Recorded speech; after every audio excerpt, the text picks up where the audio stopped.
work shuffling things around to accommodate a June meeting. The topic tonight is a presentation from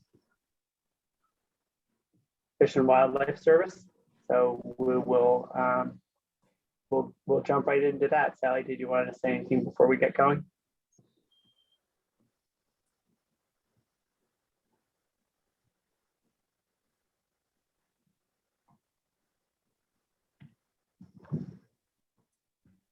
I can't hear you.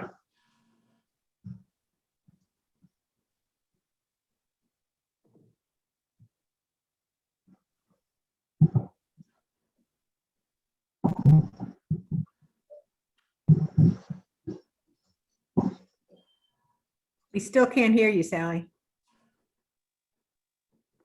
Can you all hear me? Yes. Yeah, this is Pat. I can. Yeah. Thank you. Can you hear me or no? Now we're good. Yes, you Yep. can. Now we can. Okay, thank you. Sorry. Technology and I are not friends. So the refuge will probably take up the full meeting this evening between their presentation and a Q&A. I'm hoping that the next meeting will feature our CAG consultant, GEI, Bob Blauvelt. Don't shoot me, I'm not throwing you under the bus. But they are doing an evaluation of other landfills in New Jersey and how they've been closed so that we can have some sort of a frame of reference and comparison. So hopefully that will be an upcoming presentation. I'm not going to hold them to a timeline. I know they're working on a spreadsheet and evaluating information on our behalf. So I think other than that, we're ready to let Mike Horn from the refuge make their presentation. So good evening, everybody. I'm going to apologize ahead of time. I'll be on video here for just a short bit. We suffer from perennial connectivity issues here, so we're already getting kind of the danger sign that our internet is unstable. So I will start the presentation. I'll go off video. We'll broadcast the presentation, and I'll come back on for any questions that you might have later on. Can I just confirm, can everybody hear Mike okay? Yes. Okay, Great. Fabulous. Okay, I'll check in with you here in 1 minute. So what we want to talk to you all tonight about are, well, the title of the slide, and I don't want to get too spun up in the title of it. It relates to refuge scoping considerations regarding the Rolling Knolls landfill remediation. And really all that means is that I'm required to go through a process by which I evaluate and look at uncertainties and unknown situations in terms of refuge management, and then make the best call I can related to compatibility with refuge mission. And so this presentation will touch on a bunch of those items, many of which you've all heard about before, and there might be some new things here. So with that, and with this first slide, just wanted to share a couple photos here. So these are both pictures taken in the vicinity of Rolling Knolls landfill. The one on the left is taken just upstream of the landfill, and that's pretty much what our wilderness area looks like.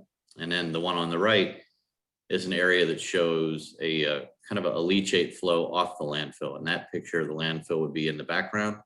If you look closely, you can actually see some refuge boundary signs there. So these pictures were taken just a few weeks ago, and I thought I would bring them up and show them because it demonstrates the whole health of the whole ecosystem out there.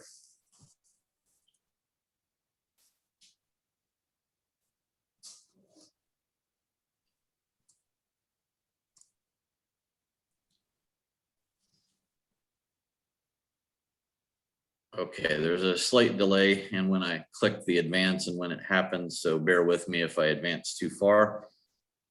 The reason behind the scoping process is that the Fish and Wildlife Service will need to grant access for the cleanup on the refuge portion of the site, being that this is a mixed ownership site. We have some complexities there. The Fish and Wildlife Service can only authorize work that is compatible with our refuge management obligations and mission under federal law. as well as other federal and state applicable or relevant and appropriate requirements, or ARARs. And you've heard us talk about ARARs in the past. And the Fish and Wildlife Service must condition access on appropriate measures to ensure protection of the refuge, wildlife, and visitors to exposure from the landfill following the remediation. So this all started back in 1959 when the Port Authority of New York and New Jersey announced plans for a new international airport to be located in the Great Swamp. Another, Newark Liberty, or another JFK. But that didn't sit too well with the residents of the local area. And that kind of galvanized the community that surrounds the swamp into really a multi-group grassroots resistance to that plan. And a consortium of these groups, in cooperation with the North American Wildlife Foundation, began to acquire land in and around the Great Swamp, and eventually acquired a 300-acre parcel from the Mealy Trust in 1964 as part of a bigger effort to acquire land in the Great Swamp and then turn it over to the Fish and Wildlife Service in hopes of establishing a refuge. A condition that rode along with a piece of that land, the piece that was acquired from the Mealy Trust, was that the trust retained the ability to operate the landfill on a portion of that land on the 35 acres that we now own that are part of the landfill specifically through 1968. And that was in cooperation or via a permit that they held with Chatham Township. But regardless of all that, they would have continued to have to maintain access for the requirement for proper closure of the landfill. So in and about 1968 or leading up to that, there would have had to have been a closing down of the landfilling activities in preparation for that ending of that term. So in 1964, the North American Wildlife Foundation donated about 2,600 acres to the United States, including the Mealy Trust parcel, to be administered by the Fish and Wildlife Service as part of the National Wildlife Refuge System under federal law. Those of you who know me know that I like to place historical context into everything. And so we've heard some historical context in our CAG meetings, and I think this is no exception. But to place ourselves in the context of history here, in the 60s, Silent Spring had just come out by Rachel Carson. The Clean Water Act was a few years in the future. The Clean Air Act had just happened. The Endangered Species Act was passed in 1973, and the Superfund Act, or CERCLA, wasn't passed until 1980 and amended in 1986. So all these things were occurring in I think, an interesting time in our history where we were becoming more and more aware of environmental issues, but not quite aware enough in terms of disposal of hazardous waste. And that's kind of where we're at right now. Another one of these pieces of legislation that was passed during this time was the Wilderness Act of 1964. And that fit really well with the protesters and the people who really, at that point, the refuge had been established, but they really weren't confident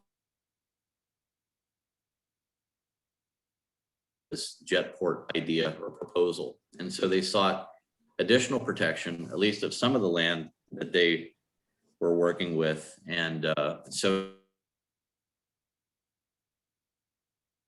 approved. After the passing of the Great Swamp Wilderness, the Fish and Wildlife Service began a long process of removing traces of remnants of the hand of man. So houses, roads, barns, homesteads, anything that you could think of that would be out of place in a completely natural area, the Fish and Wildlife Service started to remove so that our wilderness area would be more and more consistent with the tenets of the Wilderness Act. So to put that in context, I guess I would say the last physical structure, the last barn, was removed from the wilderness area in 2009. And I kind of lucky because I was on the crew that helped remove it. So I guess that's my little footnote in history. So that kind of brings us to what the wilderness area looks like today on this map. The wilderness area is that orangish area of the refuge, and the management area is in the yellow. Kind of paradoxically, I would say the management area is more restrictive, and in some senses it's more restrictive in terms of public access. That's the area that we really set aside for intensive wildlife habitat management. We do have some trails and roads through the management area that are open. Conversely, the wilderness area, which has a higher level of protection, at least in terms of the folks who were setting it up back in the 60s, is really open. It's open to public access really all over. Although we do have trails in the wilderness area that focus that visitation. If you wanted to come to our wilderness area and park in one of the parking lots and just head out in any direction, you could do that. You don't necessarily have to follow the trail. And that's one of the considerations that we have in terms of Rolling Knolls landfill, because you can see here, I'll try to point to it. I'm hoping you can all see the arrow here. The area that I'm circling with the cursor, the arrow, is the area of Rolling Knolls landfill. And we have our Orange Trail complex very close by. And so we've heard some folks in the CAG question whether or not the landfill is accessible off of that trail system. We've heard various reports there, but it's actually really accessible with probably a short half-mile walk, and not a walk that's going to generate wet feet. You can make it from our Orange Trail complex over to the Rolling Knolls landfill, and that's really because the Lewannica Brook and the Great Brook complex kind of flows to the north and west, and the Black Brook complex flows to the south and west. And so, kind of splitting the difference is that Orange Trail, which just happened to be Myersville Road back in the day before the wilderness area was kind of reclaimed. So we do think that this land is kind of special. It's special because a lot of people fought really hard against a proposal that would have absolutely destroyed the Great Swamp, and set it aside for future generations. And so we think that does lend it a special status, even though it does have its own set of challenges. And you can see here some of those challenges. The two pictures on the left are the landfill. You can see that the landfill waste really isn't covered over. There's some vegetation that's managed to eke out an existence there, but for the most part, this is the kind of thing you would see, this and an invasive species vegetation cover. There was a fire back on the landfill in 1974, and because the landfill wasn't properly closed, it's kind of a little bit of a local disaster. It's actually lives on in local legend, where the fire company would try to get to the fire, but they would get stuck in the waste pile. They'd get their fire truck stuck, and on and on and on. So the fire there would go on, burn for a long time. I think 5 days is what I've heard from local reports, and it burned over an area of 14 to 16 acres, some of which was in the wilderness area, but the majority of which was on the private portion of today, what is the private portion of the landfill. So following that fire and following, kind of that whole debacle with trying to control the fire and having fire trucks stuck and the safety issues there, the DEP, New Jersey DEP, gave the Mealy Trust permission to access. And those fire roads are still there to this day, and they're still being used for access on the landfill. And those fire roads were constructed with demolition debris and other construction debris. And they were built between 1979 and 1982. And they have certainly fulfilled their function as giving us access, and they still function that way, and gave us access during our recent site investigation. So in 1975, Chatham Township advised the Fish and Wildlife Service that the trust had not properly covered its portion or the refuge, what was now the refuge portion of the landfill, and asked the refuge to address that. And there were a couple issues there, and I think, you know, germane to that whole discussion was the fact that it really wasn't, it wouldn't be effective to cover over only one small portion of the landfill and not the rest, and it didn't seem clear how that was going to be accomplished. And access at the time was not a given like it is today. The relationship with the neighboring landowner at the time was not the best like it is today. We enjoy a very good relationship with the Mealy Trust representatives. And so there were a lot of issues, I guess you would say, surrounding the whole notion of covering the landfill or covering the refuge portion of the landfill. And so again, just more historical context in that regard, because that's something that we've heard about in the past of, you know, there was this fire out there and why didn't the refuge or Fish and Wildlife Service cover it up?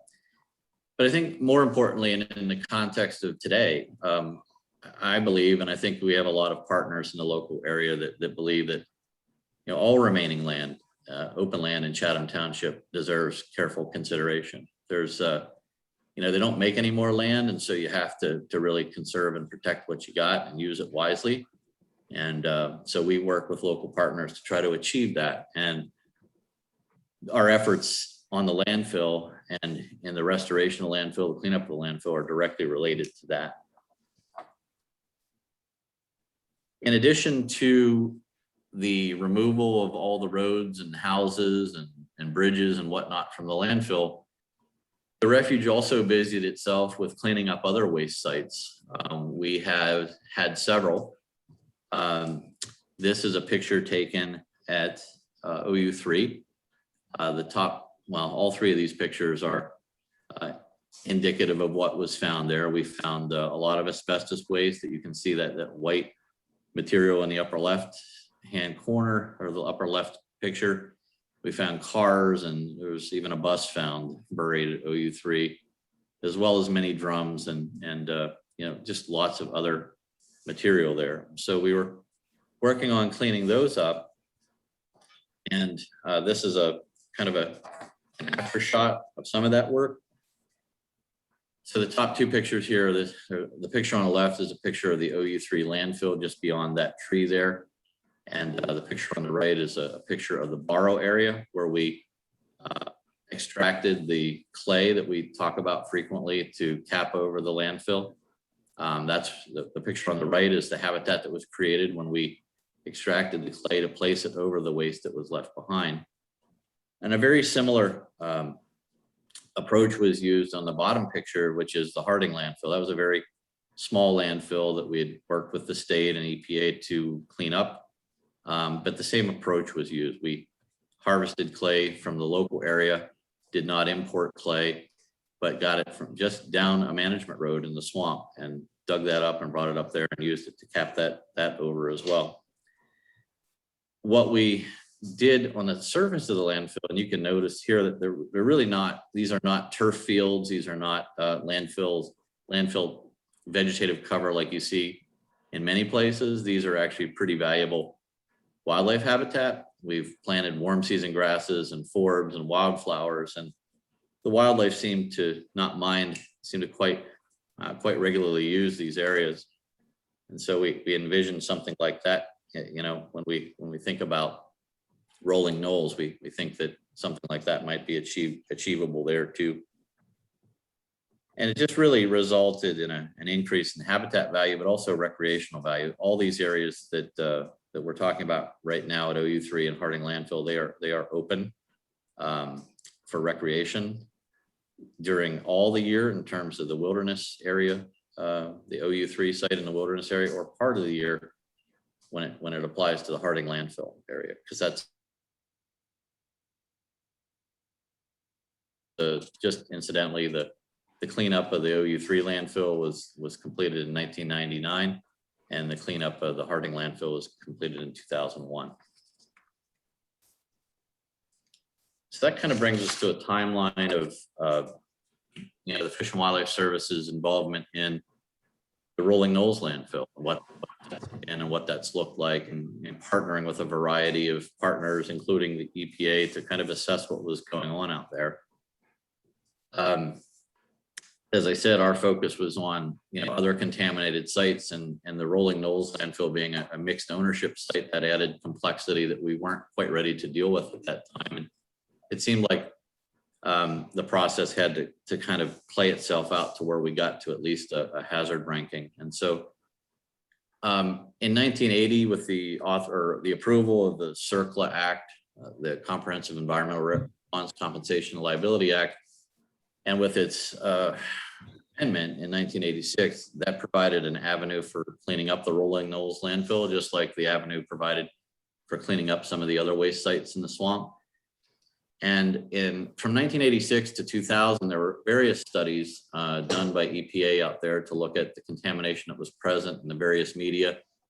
And in the same time frame, the Fish and Wildlife Service sponsored some preliminary investigations. Our investigations were more focused on biota. So we looked at fish tissue. We also looked at sediments and surface water, thinking that the contaminants that were in the landfill would be, migrating off the landfill. And then in 2003, the EPA did do a hazard ranking, and the site listed high enough through that process to be put on a national priorities list. And what a driver behind that was the fact that the site was adjacent to and in a national wildlife refuge and its potential for ecological impacts. In 2005, a group of potentially responsible parties agreed to conduct a remedial investigation and feasibility study there. We have been working with that group since 2005, and I believe John Persico's on this call, and he can verify we worked together even way back then to get access to various sites that they needed for reference sampling and things of that nature. And then in 2007, we went from an informal agreement to allow that to happen to a more formal agreement to give the PRP group access to investigate the refuge portion of the landfill. In 2010, the Fish and Wildlife Service, kind of acknowledging its role at the site and responsibility as a landowner there, advocated for and got $600,000 from the Department of Justice to support the PRP group's RIFS investigation work. And following that, from 2014 to 2018, George and I met regularly with the PRP group and a time or two with the EPA to discuss, various topics in and around the RIFS, various remedial ideas, including kind of our past use of native material, native clays that we're fortunate enough to have here in the swamp for capping, and also the notion of maybe a larger vision for the future of the site that would allow public use there. As I said, the relationship with the Mealy family wasn't always the best. One of the things that I had done early on was started to work with Paul Mealy and engaged Paul and his father Bob in discussions about various needs that eat. Work with neighboring landowners all the time, and that was no exception. And so we were just trying to build their needs and responsibilities were there, as well as communicate ours. So in 2018, the EPA had a public presentation of the RIFS over in Chatham Township Town Hall. Have to meet you. And that generated some concern on our part because we noticed that there were some data gaps and some what we felt were deficiencies in the alternatives that were chosen. I think mainly based on those longstanding discussions that we had with the PRP group and some other some additional discussion with EPA. From 2018, you all know we've participated in these community advisory group meetings. And then in 2020, EPA noticed the Fish and Wildlife Service that we were being considered a PRP at the site. That really wasn't news to us because contribution toward the RIFS.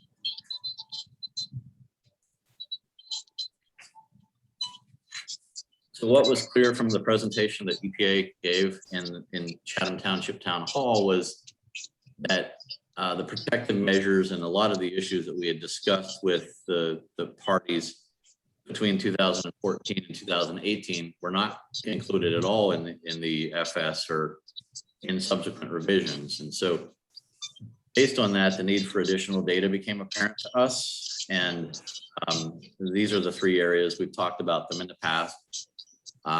There's spatial gaps in surface soil and sediment sampling, especially on the refuge area. There were limited subsurface sampling in the waste pile. So we wanted a better understanding of what that might be. Was there contamination at depth? And we wanted a better understanding of kind of the interface, the interaction between the waste and the surface water, shallow groundwater and sediment. We really didn't think we had a good understanding of that.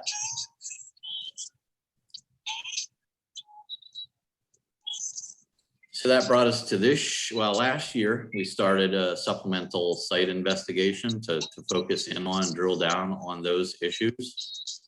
That investigation is ongoing. And the total estimated cost for that investigation thus far is $750,000. As you all know, because we've talked to you about it in the past, this investigation involved the field collection of additional soil, sediment, surface, and pore water samples, as well as geotechnical samples, because one of the things that became evident in the past couple of CAG meetings was there appeared to be some question as to whether, not so much whether the clay layer that underlays the whole swamp is present, but is that clay of sufficient quality to be used for a landfill, construction of a landfill cap. And we know in cases it is. We use the clay here for 2 landfill caps already, but we wanted to make sure that the clay that's on site was also of sufficient quality to achieve that goal. So this is kind of a summary of the sampling that was done. We collected surface and subsurface soil samples at 30 locations, 50 pore water samples, really again, focusing in on that interface between the groundwater and surface water and sediment at the edge of the landfill. 20 additional sediment samples, hoping to fill in some of those sampling area void areas, and 10 surface water samples. So this field work that we've talked about for a while now, that was actually completed in June of this year. And we expect the final report to be available in September. And we also expect that this additional data could be very valuable to EPA and the PRP group in evaluating the remedial alternatives that they're looking at right now, and also other alternatives that might be of use at that time. I want to shift gears a little bit and talk about compatibility and future use issues. Anecdotally, at the site, I think George is probably more familiar with the site than most people on the earth are at this point. And so we see a lot of evidence, physical evidence out there of hazardous substances, or at least the indication that hazardous substances might have been disposed there throughout the landfill, mixed with the municipal waste. Here's 2 manifestations of this, these drum carcasses, which are essentially just rusted out 55 gallon drums. We don't know. We don't know. But what that tells us is that when we're seeing this on the surface, it kind of validated our idea.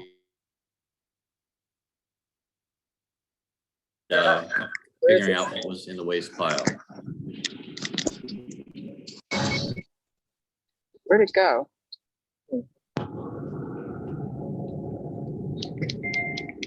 Yeah, could you guys all mute yourselves if you don't mind?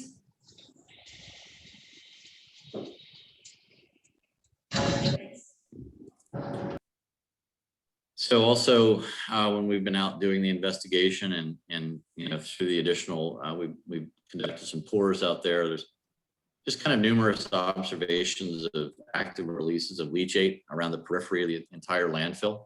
This is a picture, it should look familiar. It's a kind of a zoom in of the first picture in the presentation. You can see the refuge boundary there, and there's this leachate flow away from the landfill. Again, the landfill is in the background, and you can see just a, kind of a rusty precipitation there, and that's really what it is. It's iron oxide that's kind of leaching out of the landfill, and as that iron becomes oxygenated in the water, it essentially turns to rust and then settles out. And so that's an indication there of migration off the landfill. We don't really know what that migration means just yet, but we know there's certainly iron coming out of the landfill in these areas.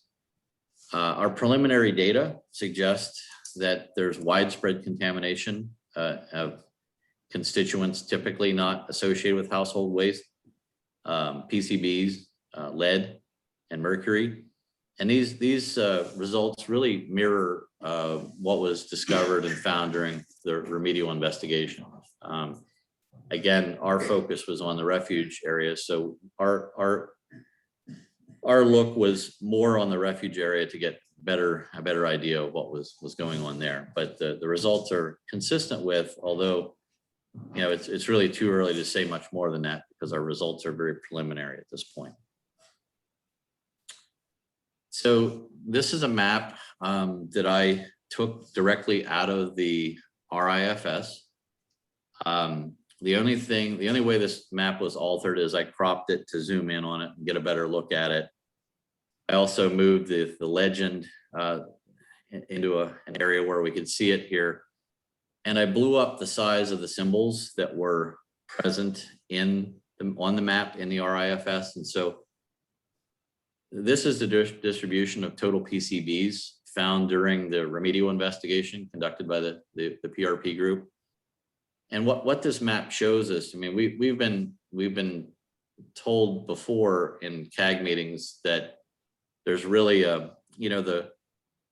the industrial waste here and the municipal waste are really segregated, but that doesn't agree with this data here. I think we can all agree on the fact that PCBs are not a household waste. And so what this tells me, and what this should tell many, is that the PCB distribution across the landfill, it's kind of ubiquitously distributed across the landfill, the surface of the landfill waste pile. And you can see that the key shows that anything that's orange here exceeds the New Jersey non-residential direct contact screening numbers, and the yellow exceeds the residential numbers. So just wanted to throw this up because I think this map, this edited map, shows what's going on there very clearly. Very similar result for lead, although you can see that when we are on the waste pile, and the waste pile just happens to be this blue line.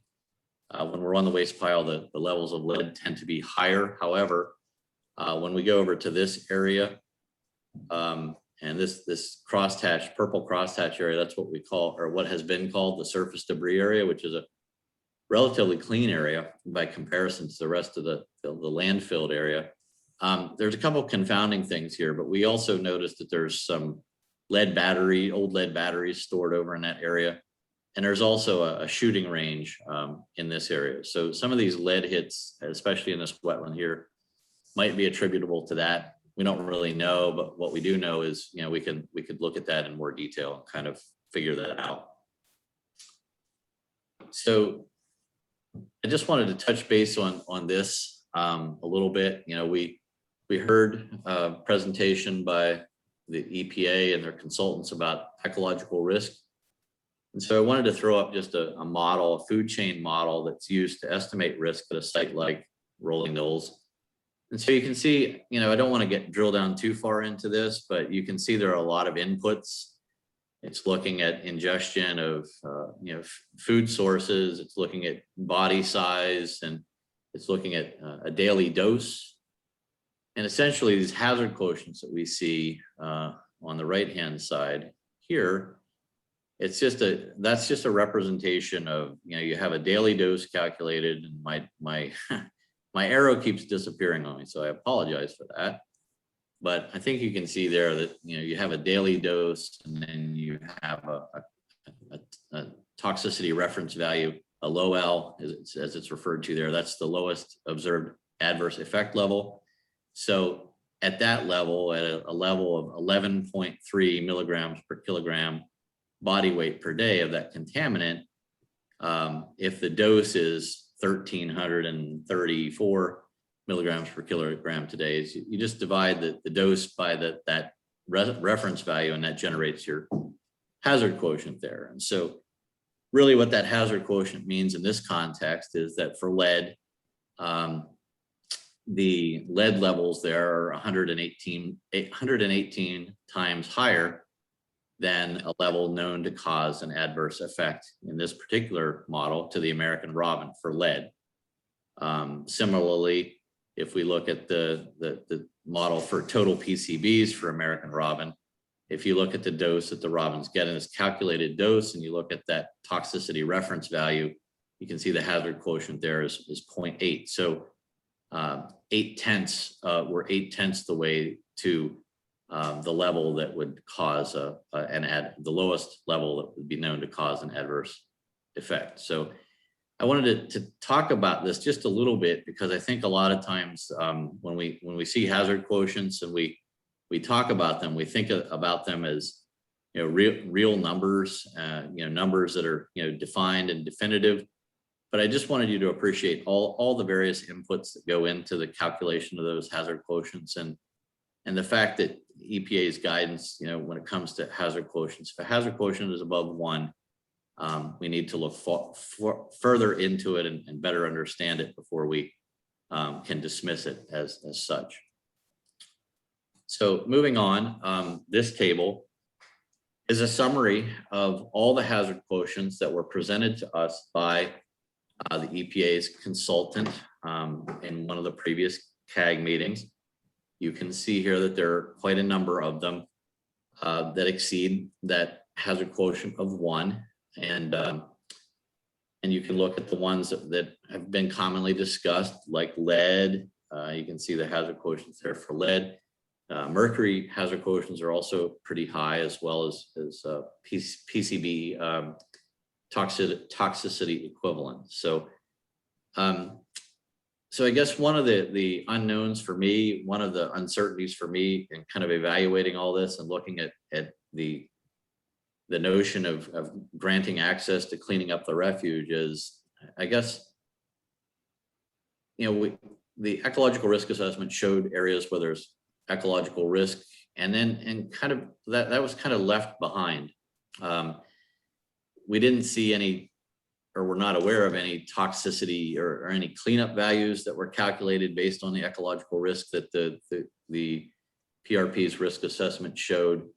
It seemed like we kind of set this aside and started immediately to calculate cleanup goals based on human health issues there. And so again, this is a site of paradoxes in a sense, because I guess in my estimation, we've set aside the eco risk and not calculated cleanup goals there. The irony of that is we have a site that's on the NPL that was listed because of its ecological concerns, its ecological value. And to set aside the ecological risk assessment completely and not build cleanup values seems inconsistent, especially in the context of moving that over to a human health risk evaluation that, at this point, I think both are valid and should be looked at more closely. Which brings up another point, and that point is this notion of ecological risk management. So it's okay. I mean, if you have a good rationale for dismissing, ecological risk or hazard quotients above 1, if you have a good rationale behind it, and can, argue that thoroughly and completely, there's a process by which you can do that. But I don't know that process happened here. And if it did, we certainly weren't part of that discussion. And typically as part of that risk management evaluation, multiple stakeholders are involved and discuss that, discuss the realities of a site, the cost effectiveness of an approach there.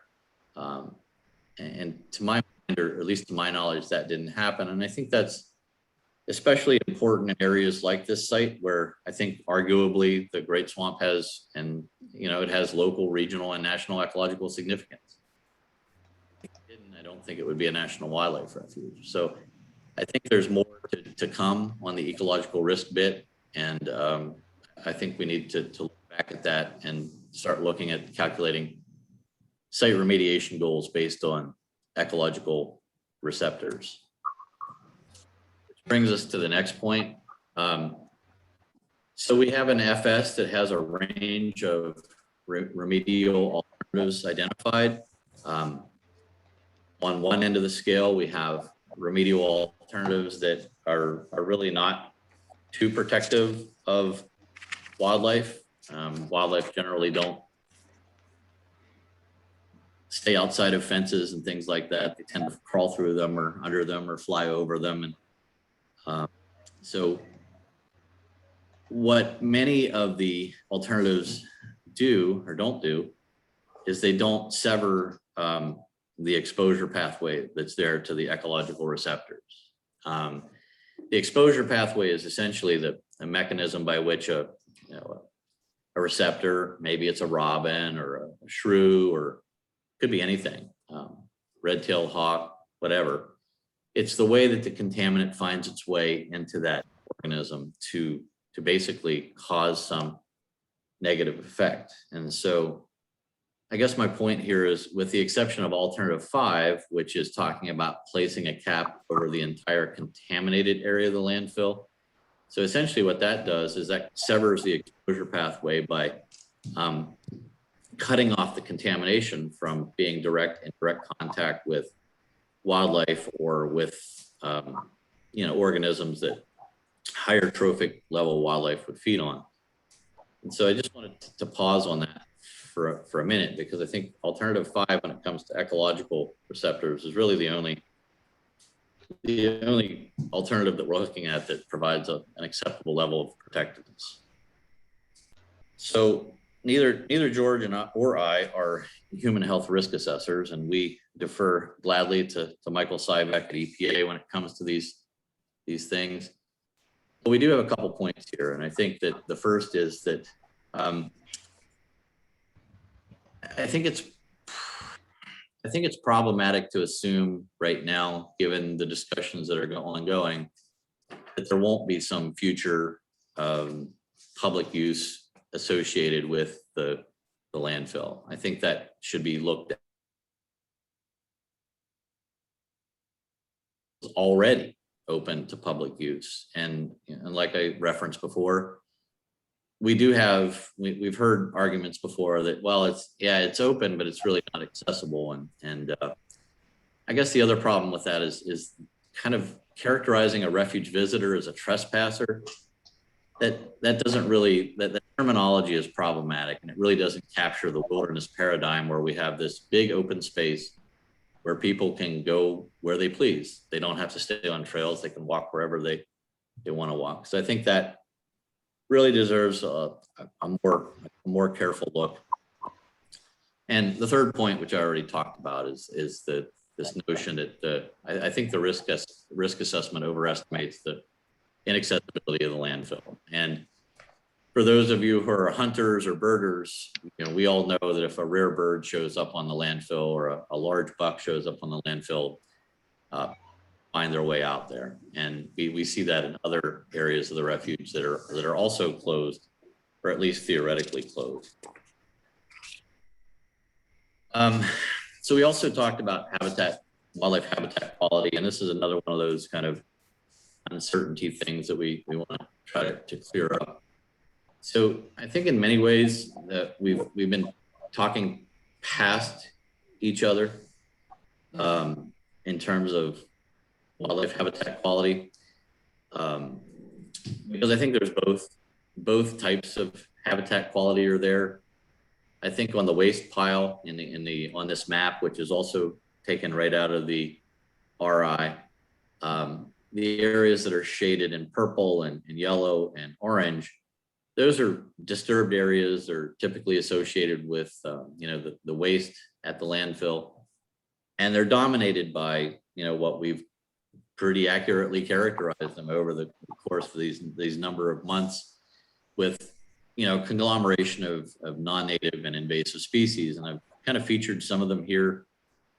These are all foreign invaders as far as plant life goes. We have Japanese knotweed and mugwort, bush honeysuckle, and porcelain berry, covering large expanses of the landfill. And so, I think there's some room for clarity there when it comes to just addressing these invasive species as part of the cleanup. And I think there might be an opportunity to get a handle on some, if not all of that too. Another source of uncertainty is we've heard in the last couple of CAG meetings, New Jersey DEP has weighed in on their concerns about the landfill and their closure requirements. And so in an August 2020 letter from DEP to US EPA, the state laid out its position, and it believes that both the legacy landfill and the Solid Waste Management Act are applicable to the site. There are ARARs at the site.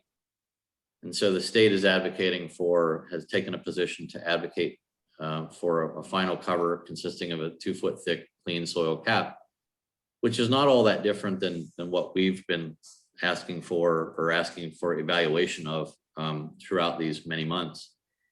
So that's a source of uncertainty for me, because I think, two very credible entities, one of which is telling me, yes, these requirements are valid here and they need to be met, and another very credible entity telling me that no, that they don't apply here. And so I need clarity on that, and as part of my evaluation. Again, some more work here to talk about. Landfills are difficult because they're very heterogeneous. There's a mixture of industrial waste and municipal waste, and there's guidance out there, EPA guidance, talking about how to deal with these types of landfills, and using capping, or in the phraseology here, containment as an appropriate remedy. And we believe that containment's a really good way to go here, especially given what we're seeing with the offsite migration out of the landfill, and whatever contaminants might be along for the ride. We don't know, definitively that answer yet, but those data are on the way. So I want to talk a little bit about the Fish and Wildlife Service recommended alternative. Again, we're back at our OU3 site that was remediated, and also the Harding landfill site. We think that an approach at Rolling Knolls, similar to the approach used and the results achieved at these other two sites, is valid. And they both involve consolidation and compaction, capping, and grading of the contaminated material to facilitate drainage and to eliminate a lot of the potential for any kind of percolation of water through the waste pile and migration off-site because of it. Again, I think we're blessed because we have a lot of on-site clay and soils that can be used in the landfill cap construction. I think that the approach eliminates the exposure pathway that we talked about earlier, especially to wildlife, but also to humans, especially in a future use scenario that has a public use component. Again, I think that the results here speak for themselves as far as the vegetative cover on these landfills. These landfills have been very effective. They've been very resilient to erosion and things of that nature because of the cover that we have here. And it also doubles as really great wildlife habitat. And these types of approaches help us get a handle on invasive species as they try to colonize, the areas surrounding, other infestation areas on the refuge. And I guess the last value that we have here, the last thing that we think is good about this is that we're returning, in the case of OU3, we returned an area that was, blighted and inaccessible to the public, really unsafe for public access, to something that's open to the public, and people can go there and take pictures and walk around and just kind of enjoy nature. And like I said, Harding Landfill, because it's in the management area, isn't open year round that way, but it is open at times of the year for public access. And I think that's a really good outcome to these types of approaches.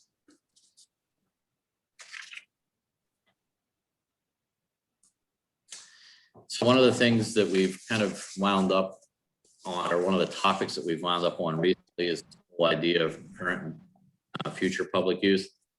None of this is new, as I referenced before. We've been with the various parties that are involved in this since at least 2004, but way before that, in many cases, about kind of a shared vision for the site, a shared vision that would allow a remedy to be constructed there that not only allows our wilderness area to be open for public recreation as it is now, but also might allow larger areas of the site to be open and be value added for the community, both in terms potentially as passive recreation for photography and bird watching and wildlife watching, but maybe also perhaps active recreation. And I think that's part of an ongoing discussion that I think we should have and continue to have.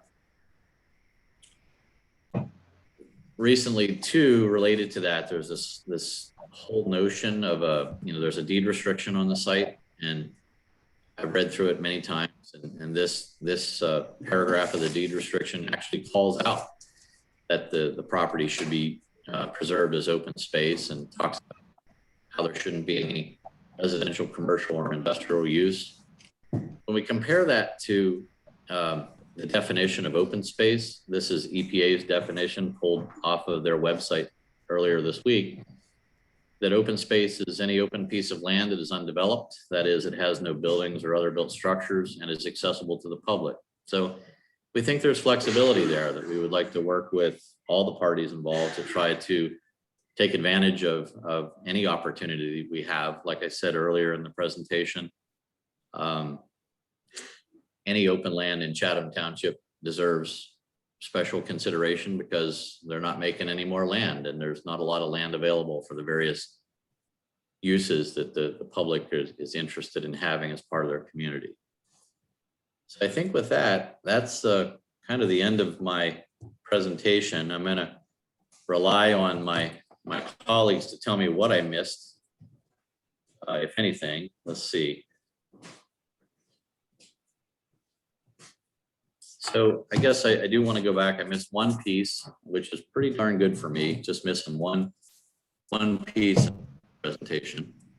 And that involves this food chain risk modeling. So these numbers here, and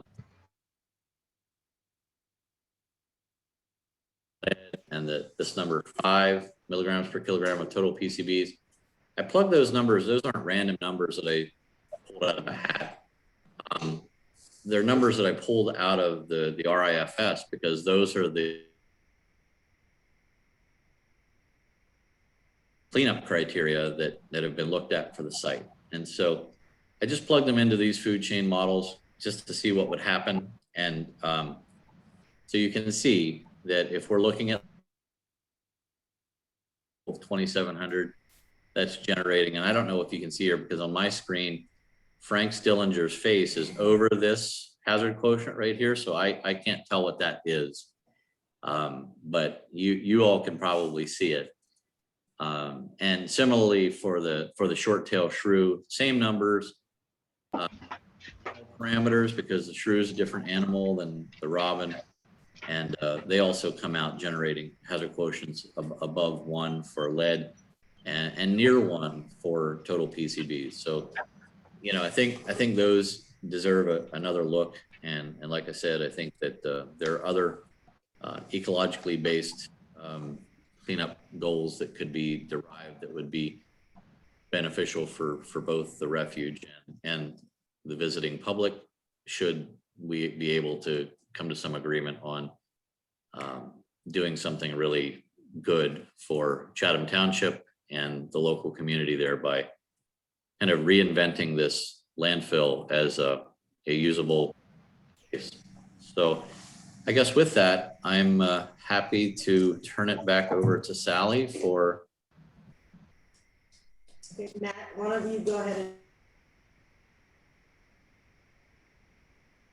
John Prince had some comments, and JMD, whoever you are, could you just let us know your name? I think that person, he or she, also had some comments or observations. I just don't know who it is. But Matt, why don't you go ahead and take over again? Thank you. I think before we open Mike's presentation up to questions, let's address some of the discussion that was going on in chat, just so that that doesn't sort of distract from the larger Q&A. We can just hopefully address that. So if anybody was paying attention to the chat, there were a couple of things pointed out. And one of them was a chat from JMD to everyone. So JMD, if you could explain what you were presenting here and what's going on. I don't think people have the benefit of the full context of what you're sharing here and what you're saying about it. No, thank you. My name's Joe. I live in the Harding section of Green Village, and I'm only recently becoming more and more familiar with this. A lot of obviously Chatham residents of Green Village are well familiar with what's going on. And some of the stuff that I've just been able to gather in the last few days, including that one figure of the mile radius, had some alerting things to it, specifically since it's EPA-based documentation off of the EPA website, and why they're putting a mile border around it. And they're specifically identifying children under the age of 6, women from the age of 15 to 44, and adults over the age of 65. And then they, show that border. Those were some of the concerns that I'd like to, have addressed. And obviously, with the Great Swamp Watershed here today, some of the things that should be pointed out are the fact that some of the samples taken in 2007 and then again in 2014 and 2015, 2 major events happened between those 2 days. One was Hurricane Irene, and that had Green Village, a vast majority of it, underwater for 2 days. In fact, the Great Swamp has video on YouTube, and everyone can go see it. But somehow I'm not able to post comments. I don't know if I'm blocked or what, but there's some links where they show everything going all the way from Basking Ridge right through to Seton Hackney in Morris Township. Green Village Road was shut down from the Green Village Deli. The Ferber Pond went from less than 1 acre to 9 acres. Marsville Road in Harding Township was shut down. Woodland Road in Harding Township, all the way back to Jimmy Weichert of Weichert Realtors, was shut down. Sections of Miller Road were shut down, and they were underwater for 2 days. And we know by EPA paperwork on EPA website that PCBs travel through floodwaters, lead travels through floodwaters, and you're specifically just looking at that one document on page 2. They're identifying women between the age of 15 and 44. And that's for an obvious reason. And there's another obvious reason, that they haven't touched the farm in Green Village, which backs up directly to the Superfund site. And people work there 8 hours a day or more, and they work there for more than 200 days a year. And I understand that they're, narrowing certain criteria to, various recreation activities on the ball field and various recreations at the hunt club. But lifelong residents who had farms and had chickens or pigs and sheep or cows and ate those animals and had their eggs. Even Murphy Farm, who's growing corn today and selling it to the public, and selling tomatoes to the public. These things are in the ground. And in an old farmer's saying, and pardon the crass nature of it, don't pee on my leg and tell me it's raining. There's no way, shape, or form. It's as obvious as the nose in your face. And you can't tell me that groundwater shouldn't be included in this. This is catastrophic. So that's my intro. Right, thanks, Joe. I think that was helpful, though. I'm not quite sure I understand the source of your the landfills. I don't know It's all whether it's all EPA paperwork from the EPA website. And I can continue to send you more links if you want. If somebody can unblock me, I'll send you all the links. So I don't know why you would be blocked. I know you posted one link that we saw, but Joe, if you send me, it's Sally, if you send me whatever you want shared, I will A, share it with the listserv, and B, also post it on the Great Swamp website. I'm happy to do that. so. Okay. I think beyond that, there was another part to your comment and question there, which I think was noting that there have been some significant flooding events like Irene in 2007, the closed roads, and that those floodwaters maybe cause contamination to move off site. Is it possible for someone to address, for someone from EPA to address that, or someone from Fish and Wildlife to address that? I don't know who was most appropriate. I would say that was an EPA question in most of these meetings.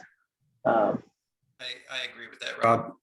Matt, we would be the best entity to speak to that. And yeah, we've certainly had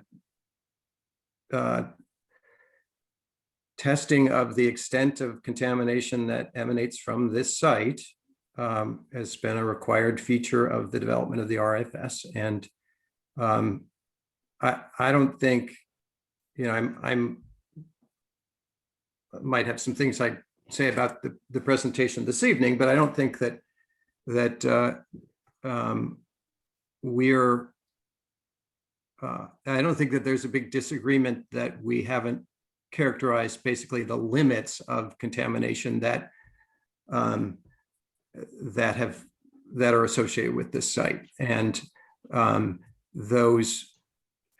because some of the sampling that has taken place to support the evaluation of the site has crossed over the storm events that Joe's referring to. And yeah, Joe, thank you for sharing. And I'm afraid that some of your shares didn't come through, so we can't speak to some of the figures because they aren't there. But we're happy to do that when we get a chance. I appreciate it. And I just sent you a private email with some of the links if you can put them up. But being from the area for so long and having some, I'll say, acute knowledge of certain things, I'm going to also share, and some of you people may already know, Gary Wilshaw, who lived on Village Road, died of cancer. And so did his wife. And now there's a person 2 doors down right next to that creek who just got diagnosed with cancer. And these are long-term effects. Now, I can't point to it. I don't have a medical degree, but I do know he's right on that creek that comes right out of that dump. I mean, you got to realize that this place was underwater from the Green Village Deli all the way down to Ferber's Pond and all the way back to Jimmy Weikert's place.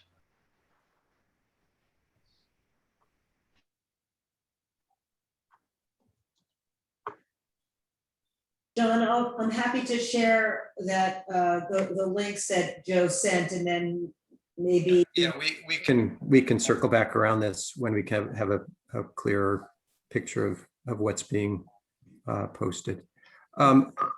Joe, I think you also posted some hazard ranking system. That's what I thought they were. Values, which. So those I'll share what they are. I tried to type it out and I tried to type in my name. That's anything over 2.8 or 28.5 means it gets to the national priorities list. So if you look, it's and that ranking shows the top 8 in the state on the scale, if you will. So Rolling Knolls is 58 point something, and that other one And there are oil refineries in Kearney that are at a 28 point something, half of what we have. There's places in Newark that are at a 30, roughly half of what we have in Chatham. So let me I just, have other can references. I just want Sure. to make it very clear to everyone that that's not what that number is used for. Absolutely not what the hazard ranking number is used for. It's not meant to compare one site to another. It has never been used that way. It shouldn't be considered that way. It doesn't mean that. And it is a tool that the agency uses to evaluate whether a site qualifies for, given a lot of uncertainties that are known when we are evaluating a site for the national priorities list. There is a process, and that process allows us to analyze the potential for risks at a site that are unknown. And and by the way, the system has been different. It was different in 1983 when Helen Kramer was evaluated. It was different in 1983 when the Lopari landfill was evaluated and had a much higher score than Helen Kramer. But it was a different system. We've changed it over the years. You can't compare one year to another because there are different ways that we've done the analysis.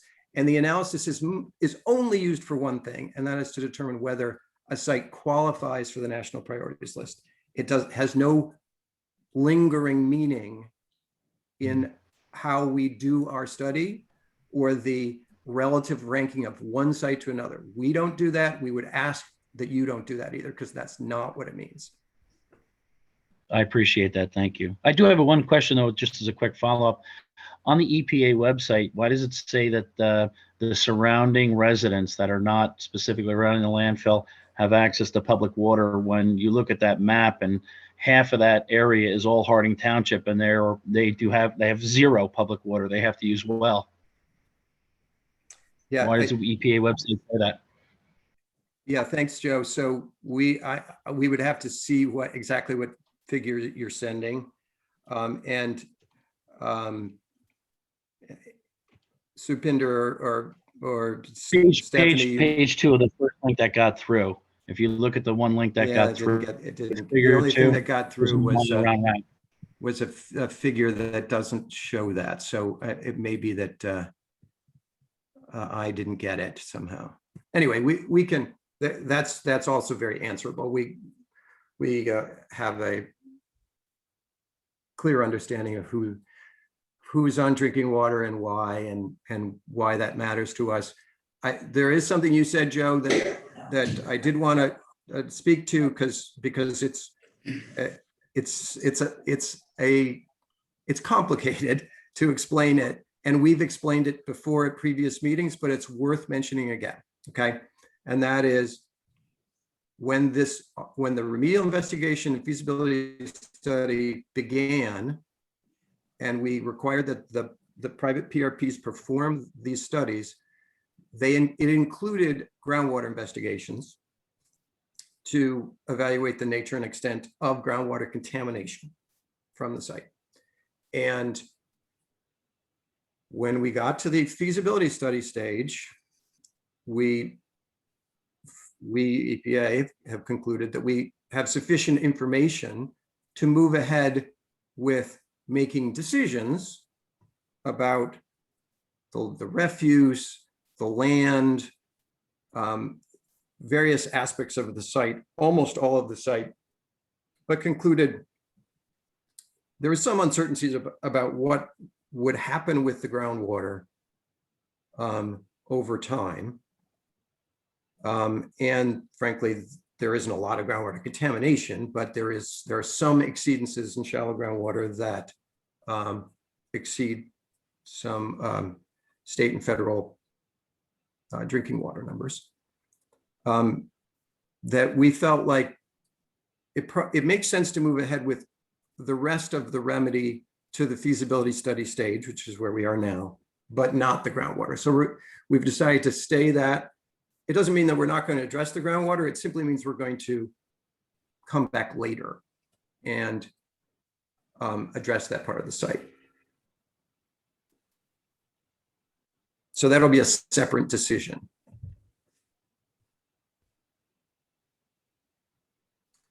Yeah, there's another question that came up at the beginning. I just posted,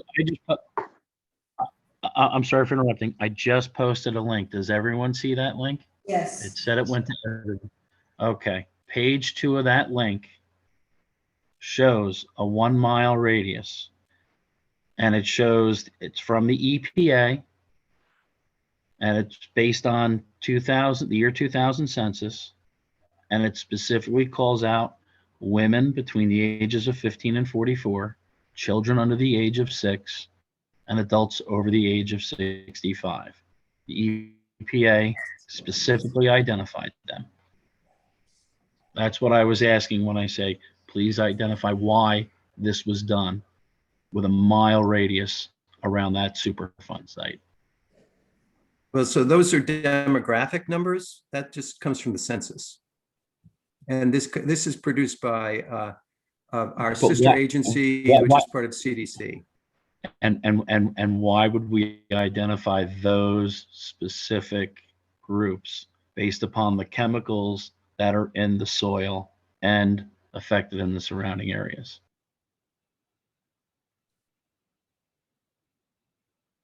I have to admit, it's unclear to me why this particular figure is clipped out in this way, Joe, and out of context, it doesn't make a lot of sense to me. I will tell you that because it is a document that's produced by our sister agency that's part of CDC. This is ATSDR. They're also basically part of the Superfund world.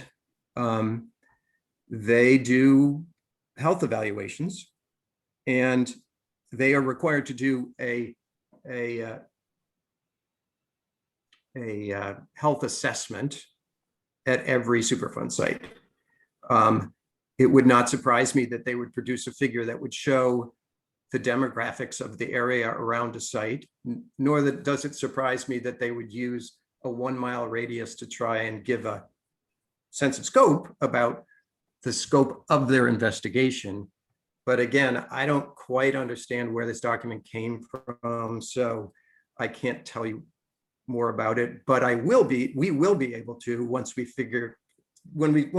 put some of these pieces together. So I apologize for not being able to tell you more, except those are demographics that are useful in doing a health evaluation of the potentiality of concerns around a site. It doesn't say anything more than that. Is that something that we can look into further? Yeah, sure. Yeah, and also, when does ATSDR do one of these studies? They do it at the very beginning before we know a lot, right? More at the time it's being listed, and they want to get a good big picture. So what's going on and what do we understand? We don't take those documents down later, so they're still there, even though this might have been produced, I don't know, 10 years ago. Send you all the links that Joe forwarded to me. That's great, thank you. And if we can address them, that would be great. Matt, what else you got? Right. So I'm not 100% sure that whether it's a question or not. Julia, you had a couple of comments. One from 645 or 646. We expect U.S. Fish and Wildlife Service to protect not only the humans who visit their refuges, but also the inhabitants of their refuges. That they must do that, hence the importance of the data. Did you want to say more about that, or is that the extent? No, I actually have a question of Mike, and it is kind of aimed not just at you, but at the people who are listening this evening. Are you there, Mike? Hey, Julia. Very nice to see you. Nice to see you.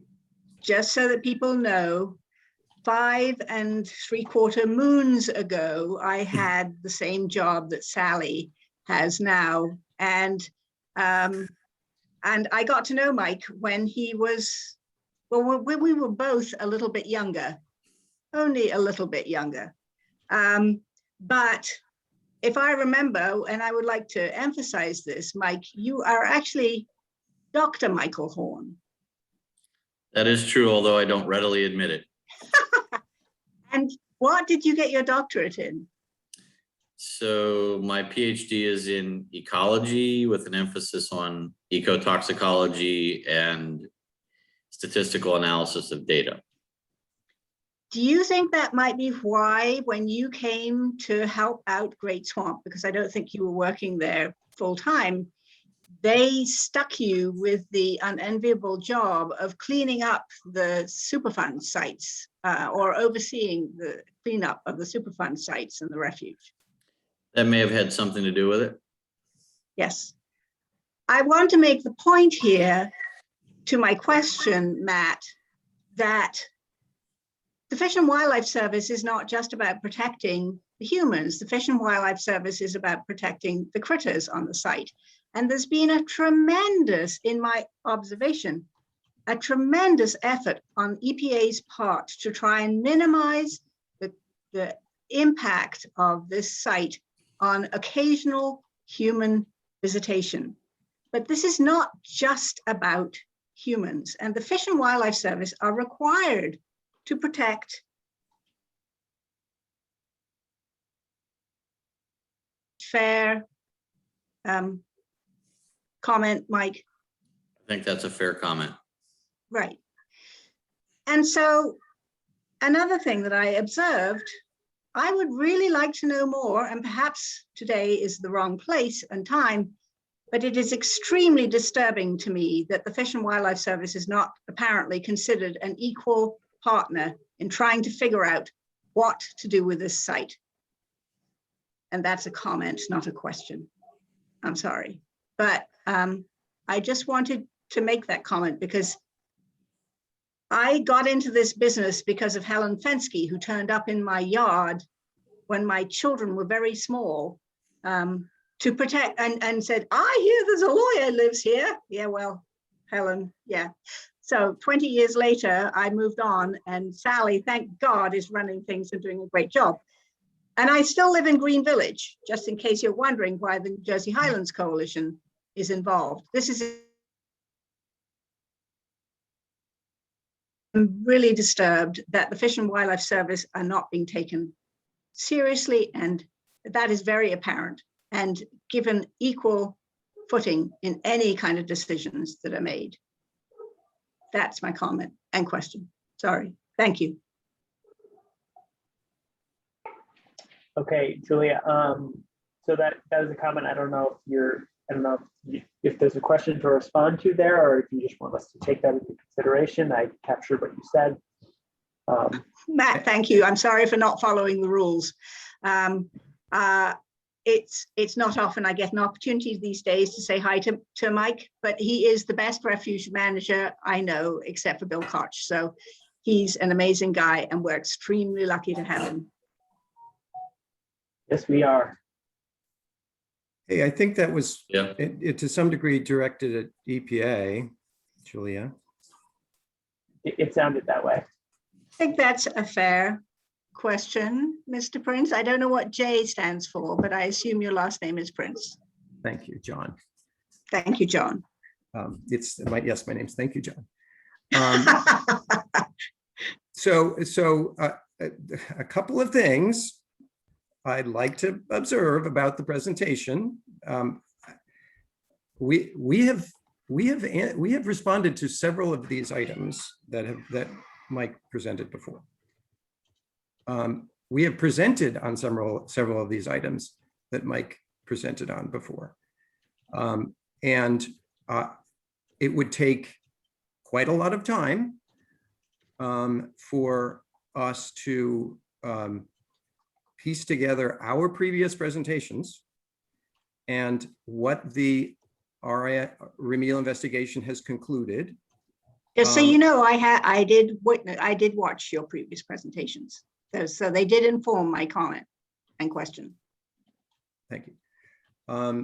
And I would suggest that there are some areas where statements that we have made are not sufficiently acknowledged in this presentation. There are a number of inconsistencies that to what we think that the data says. We had it on good authority that the Fish and Wildlife had reviewed the BERA and commented on it and provided their feedback. Apparently that feedback was not complete because we're now getting additional feedback. And we've heard some of that before in recent times. So I guess I shouldn't be surprised to hear it again. And as I have said at a previous CAG meeting, I will repeat myself. We are in a discernment process. The agency is in a discernment process. We are the decision maker on Superfund sites. We are collecting lots of information that we are listening to many different parties. And we have heard the Fish and Wildlife Service's concerns, including many of the things we heard tonight, we've heard before. And we are not in the decision-making point yet. And so what I can say in response to a number of the advocating points that Mike Horn made is limited. I can't respond to some of that. And it's just not the position we're in. Because when we make a decision about an MPL site, we must do it in a particular way. That is preparing a proposed plan, explaining what we're going to do, and then publishing it, and then opening up an opportunity for people to comment on that proposed plan. We are not at that stage yet. We have not made a decision yet. And so we're glad to get information. I do feel like there are some points here that we're going to have to come back to you and maybe provide a little context. I'm trying to be very even-handed here because I don't want to, that some of what I believe I saw tonight was information that we produced or material that I don't think there's a necessarily disagreement between EPA and Fish and Wildlife Service on. And then some of it I would consider advocacy. And that's fine. But it doesn't mean that it's not the only point of departure that EPA is going to be using to make a decision. And Mike, I would be happy to continue this conversation. I was just going to say the same thing. This conversation has been going on in my mind since at least 2014 with various partners in various ways. This or in a bigger group. I got nothing to hide in that way, but if you wanted to sit down with us and discuss these issues, I would welcome that, because I think we can make some progress there that we haven't been able to make thus far. Sounds good. So I would just like to follow up on that for one quick second, because I feel like the little kid looking back and forth between mommy and daddy. And honestly, we're representing the community, we're the taxpayers, you guys work for us, and I'm kind of sick and tired of you bickering back and forth. So if you guys can sit down and have another conversation and move this ball forward, I think I would speak for everybody else on the phone. We would be really happy, or on Zoom, we would be really happy to see that happen. Well, I think we're both open to it. And I just want to say thank you.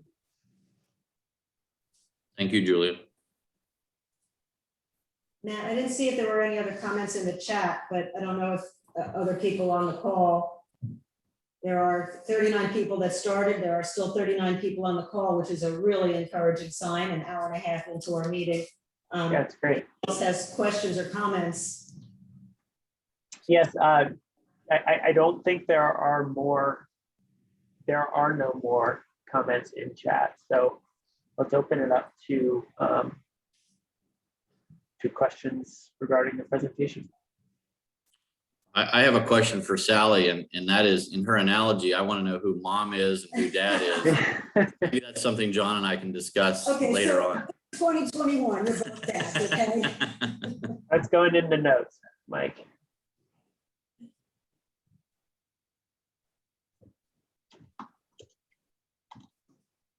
All right, I just want to follow up with Joe. You've sent me quite a number of emails with lots of links. I promise you I'm going to send that on to EPA tomorrow. I will copy you on that email, and hopefully we can find a way to address that perhaps at the next CAG meeting, which I don't have scheduled, but you know, hopefully soon.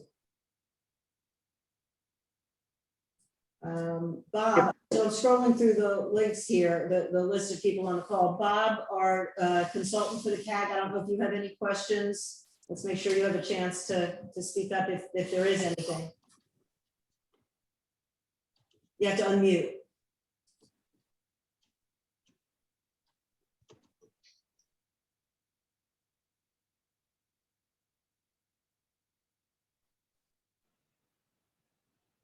No, I don't have any direct comments specific from Mike's presentation. Okay, I just wanted to make sure you had. Yeah, and it was interesting though, Mike, that you kind of teased us a little bit about some preliminary data.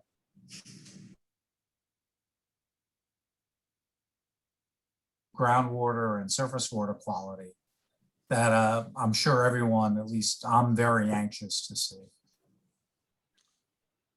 We're anxious to see it too, Bob, in QA/QC final data format, just to make sure we got it right. Do we have an estimate on timing? Is that this fall? Early September is our target. And we're right on target as far as the field investigation wrapping up, and I anticipate it to be right on time. I'm just looking through. I know there's a couple of representatives from Chatham Township on the line. I don't know if any of you guys have any questions from the Township Committee perspective. If not, that's fine. I just want to make sure you have an opportunity. No, I mean, if I were going to ask questions, it would be as a resident of Chatham Township. I wouldn't ask in my role as acting mayor at this point. And I don't have any questions at this time. Thanks, Stacey. Thanks for being on the call. Thank you. All right, I think I've scrolled through everybody that I see on. I don't want to ignore anyone. I just called out a couple of people in particular. Is there anybody else that would like to ask a question? I am recording the Zoom, so I have no clue how to post it, but it will be posted in the not too distant future on, I guess, Grade 12's YouTube channel. I will also get the PowerPoint presentation from Mike, and that will be posted on our website. I will send everybody, a link to that again in the not too distant future. And as always, if anybody has questions for me or questions that they want me to pass on to someone else as kind of the hub of the wheel, I'm happy to do that. More than happy to do that. I appreciate your participation. Can I say something? Can you hear me? Yes, yes. The only thing I want to say is I can't wait to hear the results of your discussion with Mike Horn and Jay Prince. I'm anxious to hear that results of that. I'm looking forward to that too. So the other thing I just wanted to say to everybody is, I know there was a lot in this presentation tonight. There was a lot of kind of, difficult transitions because we were talking about a lot of different ideas. So if any questions come up later in your mind, I'm always available to talk about the refuge issues and the refuge perspective. Just reach out to me through Sally and she'll get us connected.